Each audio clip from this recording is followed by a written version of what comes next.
guys, it's me Daily. Welcome back to my channel. For this week's video, we're going to be talking about my January TBR for 2026.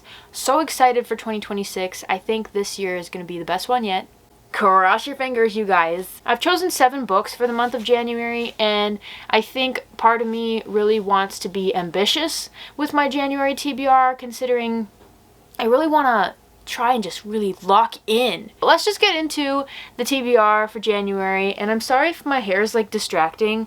I'm trying this out. I don't know how I like these little bouncy bang things going on. So the first book I do want to read for the month of January 2026, woo, is actually going to be 2 books. We have The Ballad of Songbirds and Snakes by Suzanne Collins, and then Sunrise on the Reaping by Suzanne Collins. Why haven't I gotten to these yet? I couldn't tell you.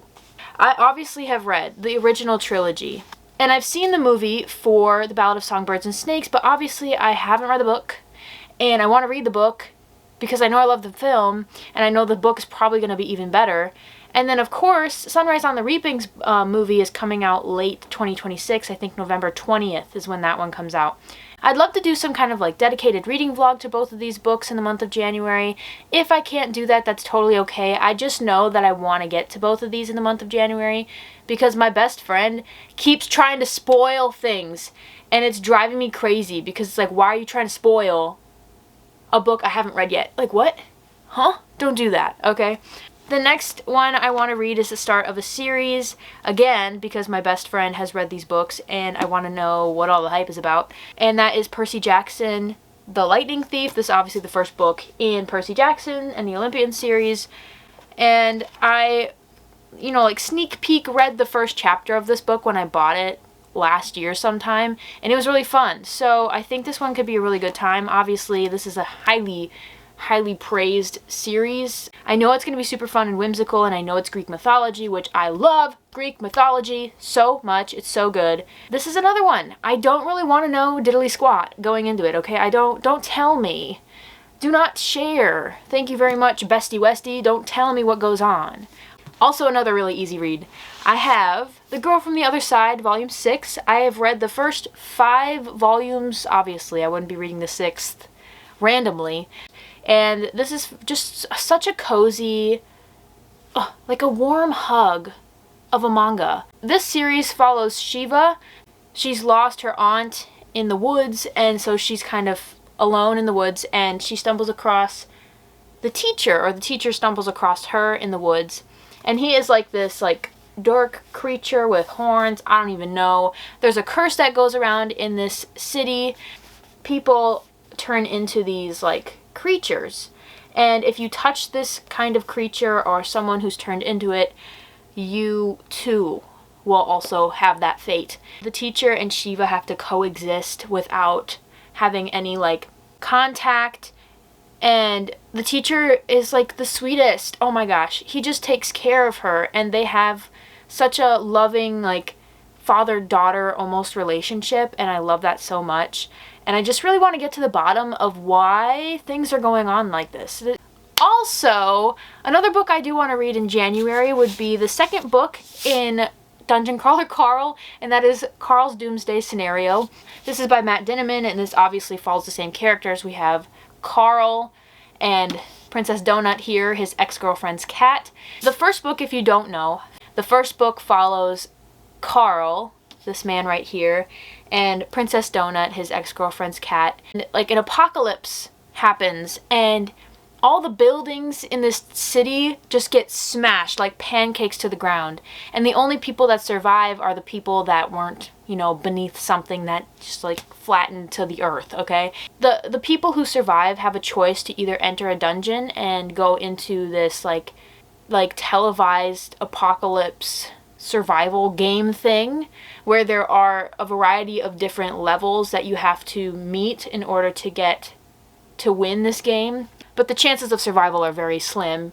There's so many just crazy battle scenes that are just so fun to listen to, and like I said, the narrator really just makes this thing come to life. So I want to go the audiobook route with this one as well, but I do love having the physical copies. This is the shortest one in the entire series. I thought I might as well tackle it right away in the new year. And I can't wait to see what happens next, you know? It's so fun. The next book I have here was actually given to me by one of my work friends for my birthday. Was not expecting to get a gift for my birthday from this person. My friend Emily actually got me this book, Then She Was Gone, by Lisa Jewell. Now, I've seen this everywhere. Do I know what it's about? No. I know it's a thriller and like a mystery. So this one says, no one ever just disappears. Ellie Mack was the perfect daughter, and then she was gone. 10 years after Ellie's disappearance, her mother, Laurel Mack, is trying to put her life back together when she meets an unexpectedly charming man in a cafe. Before she knows it, she's meeting Floyd's daughter, and his youngest, Poppy, takes Laurel's breath away. Because the eerily precocious Poppy is the spitting image of Ellie, and now the unanswered questions she tries so hard to put to rest begin haunting Laurel anew. Where did Ellie go? Did she run away from home, as the police have long suspected, or did something more sinister happen? A haunting page-turner of sheer perfection. When She Was Gone is a gripping and emotionally resonant tale of the mother's quest to uncover the clues she failed to recognize and finally discover the truth of what happened to her daughter. I think this one's going to be another one that I can really just fly through.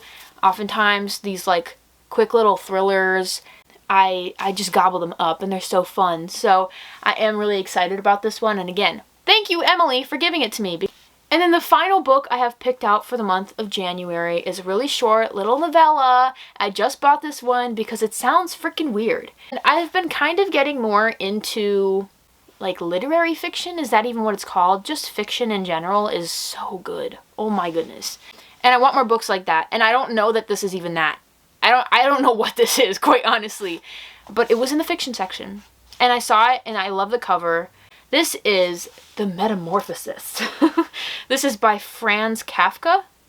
It is a translated work by Susan Bernofsky. And this was actually a classic from 1915. So that's super fun. It's like an old book. I can't wait. An unexplained horror and nightmarish transformation remains a century later one of the most widely read works of fiction in the world. A traveling salesman, Gregor Samsa, who wakes up one morning to find himself transformed into some sort of monstrous insect. What?